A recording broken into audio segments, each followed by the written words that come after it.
बोल महाराष्ट्र न्यूज 10व्या वर्धापन दिनानिमित्त गाथा मंदिरात वारकऱ्यांना भगवद्गीता ग्रंथ भेट। बोल महाराष्ट्र न्यूज 10व्या वर्धापन दिनानिमित्त काल देहुगाव गाथा मंदिरात वारकरी व भावी भक्तांना भागवत ग्रंथ देऊन धर्माचा प्रसार प्रचार करण्याचे काम केले।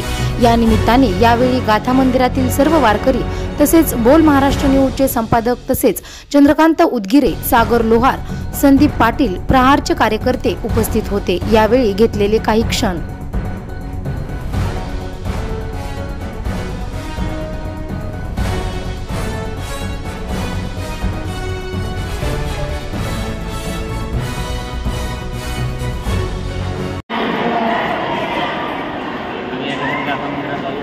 नमस्कार, चंद्रकांत उदगीरे, बोल महाराष्ट्र न्यूज। आम्ही या पवित्र ठिकाणी या गाथा मंदिर इथं आलेलो आहोत। आमच्या 10व्या वर्धापन दिनानिमित्त आम्ही सर्व वारकरी संप्रदायाला श्री भागवद्गीता या पुस्तकाचं वाटप केलेलं आहे।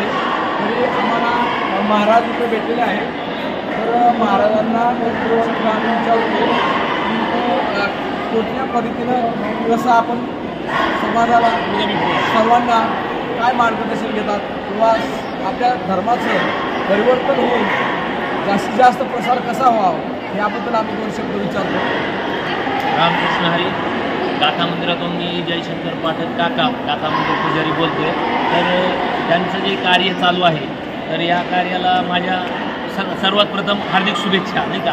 तुमचं कार्य असंच सुरळीत व्यवस्थित सगळ्या कार्यासाठी सतत चालू राहावं ही प्रार्थना करतो। आणि काय तुमचं कार्य व्यवस्थित चालू ही माझी तुमच्याकडून प्रार्थना करून तुम्हाला सांगतो किंवा तुमच्या कार्याला माझ्या हार्दिक शुभेच्छा होत। तुम्ही अनाथ आश्रम, वृद्धाश्रम, गुरुकुल, गोशाळा अशा कार्यासाठी वगैरे कार्य अन्नदानाचं कार्य करतात। यातून माझं तुमच्या हार्दिक शुभेच्छा।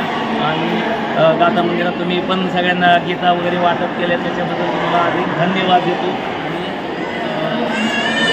रामकृष्ण सुनील दाटर हे आपल्या सर्वांना 2 शब्द बोलत आहेत। नमस्कार सर्वांना, रामकृष्ण हरी। सारवाप्रमाणे याही वर्षी बोल महाराष्ट्र माध्यम समूह हा पूर्ण महाराष्ट्रभर प्रतिनिधी आहेत आणि यांच्याच अनुषंगाने वेगवेगळे उपक्रम या माध्यमाद्वारे आम्ही दरवर्षी आमचे प्रतिनिधी घेत असतात। तर आज हा उपक्रम देहुगाव गाथा मंदिर या ठिकाणी भगवद्गीतेचं वाटप करून एक धर्माचा प्रचार आणि प्रसार करण्याचं काम या माध्यमाद्वारे आज होत आहे। आणि हे होत असताना या सर्व प्रतिनिधींचं मी खरंच मनापासून आभार मानतो। त्यांनी हा एक चांगला उपक्रम घेतला आणि या उपक्रमाला देखील गाथा मंदिराचे आमचे महाराजांनी देखील आम्हाला सपोर्ट केला। इथले जेवढे आपले वारकरी असतील, वारकरी संप्रदायातील या सर्वांनी आम्हाला प्रतिसाद दिला त्याबद्दल त्यांची खरंच मनापासून आभार मानतो। आणि हे कार्य असंच पुढं राहो हे सगळं आमच्या प्रतिनिधींना मी शुभेच्छा देतो आणि या ठिकाणी थांबतो। जय श्रीराम।